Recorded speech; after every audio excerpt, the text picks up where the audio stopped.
Hi everyone, I'm William and welcome back to the second part of our Ultimate Guide to New Launches 2024, where we will be covering RCR new launches. Now there aren't as many RCR as OCR new launches in 2024, but we still have 8 to cover today. And because there are so many launches this year, I've created the Ultimate Guide to New Launches 2024 edition. If you like a copy, click on the link in the description below and I'll be happy to send it to you. A quick recap on how this guide works. I'll be doing a streamlined analysis and score projects based on a tiered ranking system. This will allow me to analyze the properties holistically, notwithstanding the price. Some key factors that I'll be considering when scoring a project are quality factors such as a developer's track record, facilities, and the size of the development. Location factors such as its proximity to MRT, amenities, and 1 km to good schools. Appreciation potential factors such as URA transformation, future government land sales, and existing resale performance. Lastly, exit strategy factors such as supply and demand in the area, who are the potential buyers, and more. So without further ado, let's kick off this list with the first RCR new launch this year. Probably the VIP preview has already started as you are watching this video. The Arcady at Boon is a freehold development along Serangoon Road developed by a consortium led by KSH Holdings. KSH does have a long track record of developments, but I'm not too sure why it doesn't have a Concast rating. Even though it has 172 units, it is one of the larger land plots in that area where there are over 20 developments within a 500-meter radius, which makes it stand out against the rest. The key draw is its proximity to Boon Keng MRT and 1 km to a good school, Hong Wen. I also like that the resale performance has been strong as it's been supported by HDB upgraders from nearby Boon Keng and Potong Pasir clusters. Prices are expected to average at around $2,500 per square feet, which is pretty fair for an RCR freehold condo in the market today. With that, I don't see much to dislike about Arcady at Boon Keng apart from its traffic congestion during peak hours, so I rate it an A. Swinging over to the west, we have the Hill at 1 North. Developed by Kingsford, again this is a developer who had a bad track record in the past. However, I think that the recently TOP Normanton Park has proven they are now on the right path to righting that record. Nestled between two MRTs, Buona Vista and 1 North, the Hill is 1 km to a good school, Fairfield Methodist, and is in the high transformation area of 1 North. This area is not new to many, with the highly successful Blossoms at the park launched last year and is 84% sold to date and averaged $2,443 per square feet. I think the Hill will also see similar success this year.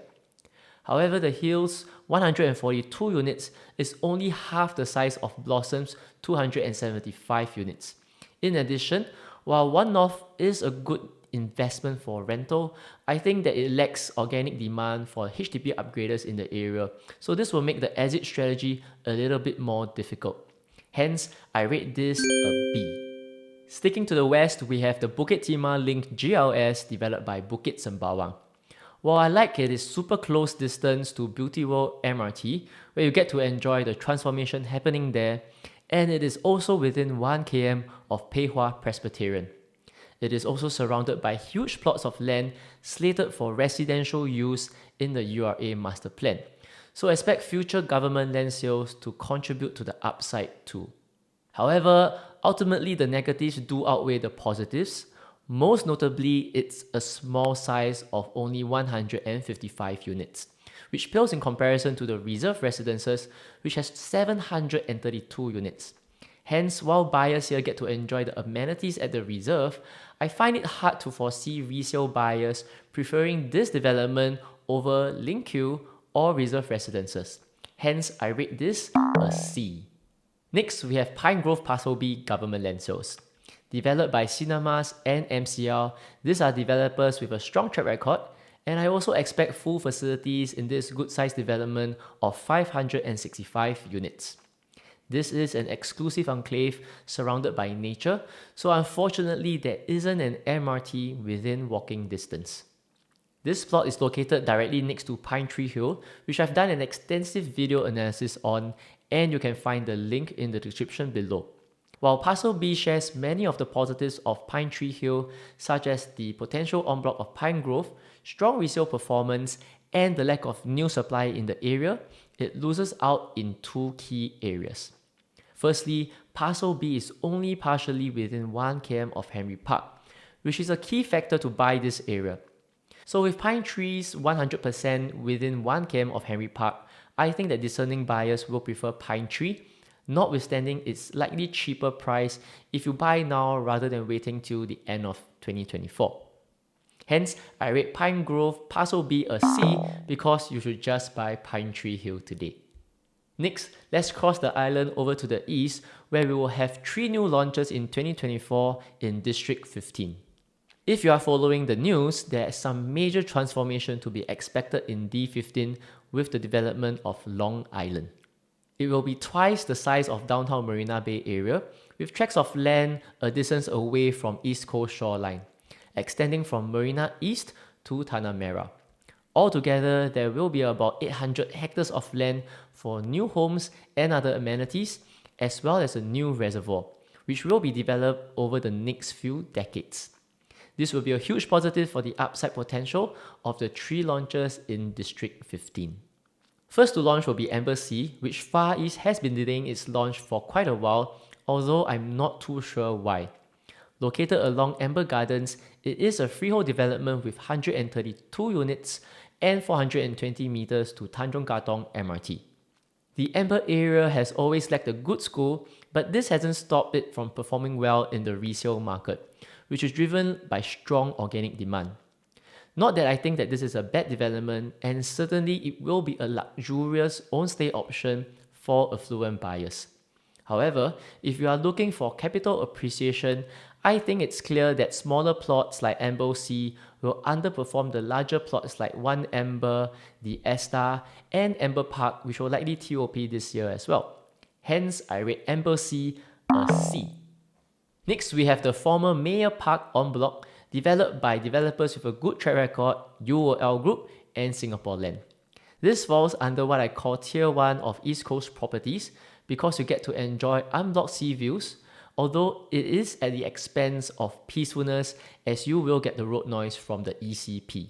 With 226 units, it is not the biggest but also not a boutique development, so size is less of an issue in this area. It is also comparable in size to next door neighbour Meyer Mansion, which will also TOP soon. Like most D15 properties which are of a decent size, I think Meyer Park will have long-term appreciation backed by strong resale demand. All in all, I think Meyer Park has more positives than negatives and rate it a B. If you are in the District 15 looking for a freehold new launch, I think that the Continent is a better option over Embassy and Meyer Park. I've done analysis of the Continent before, so I'll leave the link to the video down in the description below. Lastly, we have a 99-year new launch at Jalan Tembusu, which will likely launch around the 3rd quarter this year. This is an almost mega development with 847 units and developed by Xinglian, which has a good track record and Concast rating. I like that it is a walking distance to Tanjong Katong MRT and also 1 km to a good school, Hick Girls. Apart from the usual positives such as Long Island transformation, strong organic resale demand, and future government land sales plots pulling up prices, I think Jalan Tembusu stands out not only in District 15 but also in the entire RCR list. For context, we need to compare it with the neighbour Tembusu Grand, which is 59% sold to date and an average of $2,473 per square feet. Now don't get me wrong, Tembusu Grand is a good development in my opinion, but I think that this newer plot trumps it for 2 reasons. Firstly, Jalan Tembusu is closer to Tanjong Katong MRT, so assuming that it's launched at the same price as Tembusu Grand, I think that this new plot wins. Secondly, Xinglian acquired this GLS for $1,069 per square feet, which is 17.8% cheaper than Tembusu Grand's $1,302 per square feet. Even if we account for the new GFA harmonization rules, I think that this lower land cost is still at a slight discount, which gives me some hope that prices might be slightly lower. Hence, I see many positives in Jalan Tembusu GLS and rate it an S. Finally, we have Lorong 1 Toa Payoh GLS, which is the 8th in our RCR new launch list, and this will likely launch at the end of this year. This will also be a huge development with 777 units and jointly developed by strong developers, CDK, Frasers, and Sekisui.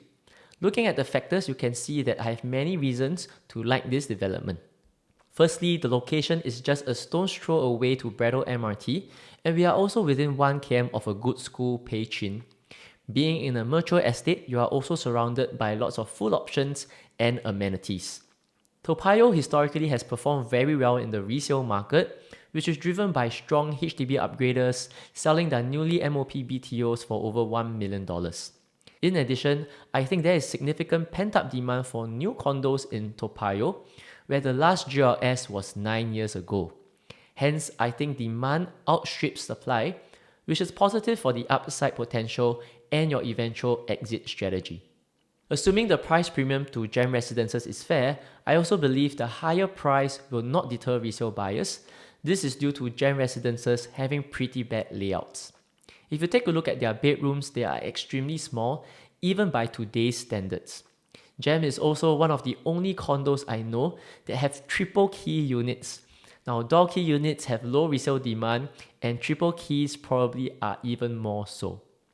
Hence, if Lorong 1 Toa Payoh GLS can deliver a more traditional development with good livable spaces and unit mix, I believe it will be the better development of the two and warrants our second S rank in the RCR list. And with that, we've completed the rankings of all the 8 RCR new launches in 2024. Let's take a look at the rankings to see how they stack up against one another. I think there are good options here for you to consider, whether you're buying for own stay or investment. My top picks will be the Arcady at Boon, Keng, Jalan Tembusu GLS, and Lorong 1 Toa Payoh GLS. Once again, this is a generic analysis that might not apply to your particular situation. It is still pretty overwhelming to compare all these developments objectively, and that is why I do what I do.